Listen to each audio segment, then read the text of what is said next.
Bonjour et bienvenue dans votre journal Iroise. Dans cette édition, nous reviendrons sur le différend qui oppose toujours Lactalis et les producteurs de lait par rapport à leur contrat. Mais avant cela, direction Quimper. Cette année, la semaine d'information sur les maladies mentales a pour thème la culture. La compagnie de l'Incongru proposait cet après-midi une première répétition publique à l'hôpital Gourmelin. La troupe de l'Incongru a vu le jour il y a 1 an. Elle rassemble des soignants et des patients en souffrance psychique autour d'un projet créatif et thérapeutique. Une douzaine de malades participent aux ateliers à l'hôpital Gourmelin de Quimper 2 fois par semaine. Ça me fait beaucoup de bien, ça m'apaise. Ça apaise beaucoup et on rigole beaucoup aussi au théâtre. En fait, moi, le théâtre, ça m'a appris à prendre plus confiance en moi, à me sortir aussi de l'isolement. Et moi, je fais du théâtre pour me faire sortir de moi-même, des angoisses.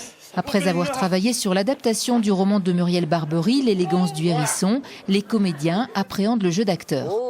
On travaille sur les émotions qui parfois ont du mal à sortir pour les personnes qui ont des problèmes psychiques.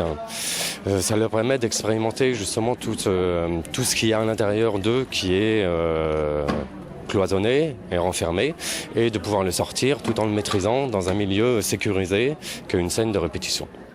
Ces répétitions publiques données dans le cadre de la Semaine de la santé mentale visent à interpeller tout un chacun.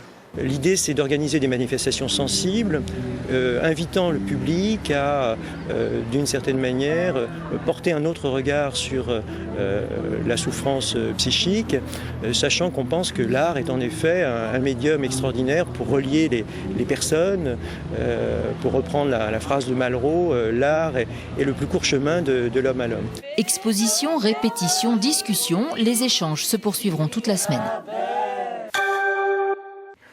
Entre Lactalis et ses producteurs, la grogne dure depuis le mois de septembre. Et